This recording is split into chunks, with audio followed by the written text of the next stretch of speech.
Muito bom dia, chegamos então à sexta-feira, 17 de dezembro, finalizamos aqui todas as decisões dos bancos centrais essa semana e vamos falar aqui. Enquanto isso, o petróleo se estabilizou na casa dos $70 no mês de dezembro.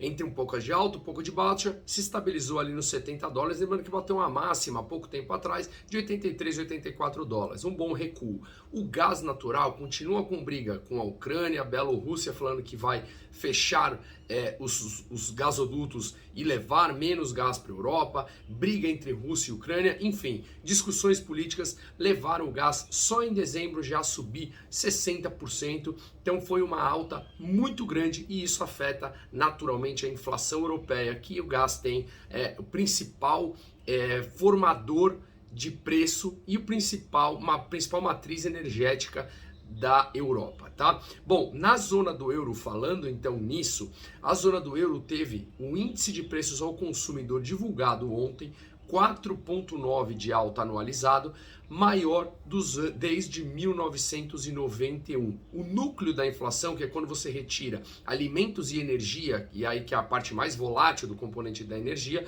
veio 2,6% de alta, tá? E aí isso embasou também a decisão do Banco Central ontem, né? Eles afirmaram que vão terminar aquele programa PEP, que é o programa PEPP, que é o programa de compra de bônus, injeção de dinheiro por parte dos bancos centrais em março, como era previsto, um programa de total de 1,85 trilhão de euros, tá?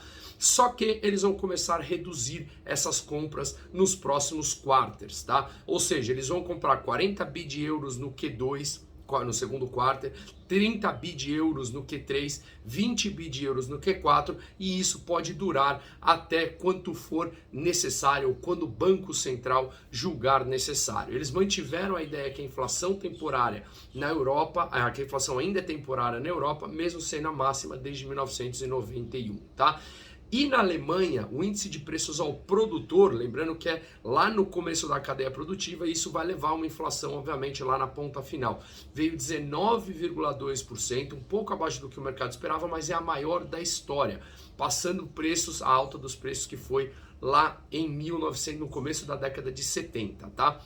Então, por isso, o Banco Central Europeu manteve as taxas de juros inalteradas, diferente dos outros bancos centrais, como a gente vai falar aqui, grandes do mundo, mas eles diminuíram esse programa de compras. Indo para outra decisão do Banco Central, de um banco central importante, que era o inglês, eles subiram assim, acima da expectativa do mercado. A taxa de juros lá era 0,10, eles subiram para 0,25, falando que as pressões inflacionárias estão altas e que as vendas no varejo de lá veio mais alto do que o esperado, subiu 1,4% mensal, né? E já está com níveis acima do que era níveis pré-Covid. Foi puxado por computador, joias, roupas, coisas não a ver com comida, tá? Essa venda no varejo.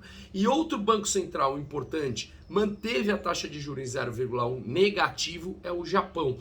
Mas ele anunciou que o fim de compras desses títulos por parte do Banco Central termina em março, essas compras emergenciais. Então o que a gente viu foi o Banco Central americano mantendo a taxa inalterada, mas diminuindo o seu montante de compra. O Banco Central europeu mantendo também a sua taxa inalterada e também diminuindo o ritmo de compras dos ativos. O Banco Central inglês subindo a taxa de juros e o Banco Central japonês mantendo a taxa de juros negativa. E o México, como outro emergente, subiu de 5 para 5,5, acima do 0,25 que o mercado esperava. Foi uma alta grande e aí isso valorizou a moeda mexicana, né? Agora, a Turquia, com interferência do presidente Erdogan, que não deixa o Banco Central trabalhar independente, a Turquia, que teve uma inflação de mais de 21%, eles resolveram, por interferência do presidente, derrubar a taxa de juros de 19 para 14. Essa última queda foi de 15 para 14, mas já vem derrubando de 19 para 14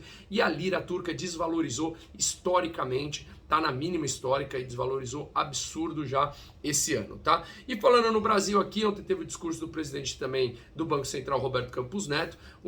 Há quem diga, quem é crítico do Banco Central, que ele errou, que é o meu caso, que ele errou em levar a taxa Selic até 2% e agora está subindo de uma maneira muito alta, isso pode levar a uma recessão da economia e ele falou literalmente ontem isso no seu discurso, de que pode ter que colocar a economia em recessão para conter as pressões inflacionárias. Enquanto isso, a gente tem as discussões para definição do orçamento orçamento de 2022, onde o presidente Bolsonaro manda colocar 2,8 bi para aumentos de policiais federais, isso pode gerar aumentos para outras categorias, e além de anistia e perdão de dívidas, refis, FIES, isso são bilhões, bilhões e bilhões que vão incrementando para fechar o orçamento do ano que vem dentro do teto de gasto, e enquanto isso a gente continua passando por esses problemas fiscais e ao invés da gente lidar de frente com isso, que é diminuir o tamanho dos gastos governamentais, que é um absurdo. Mas, infelizmente, não conseguimos esperar isso para ano eleitoral. Um ótimo dia a todos e um forte abraço.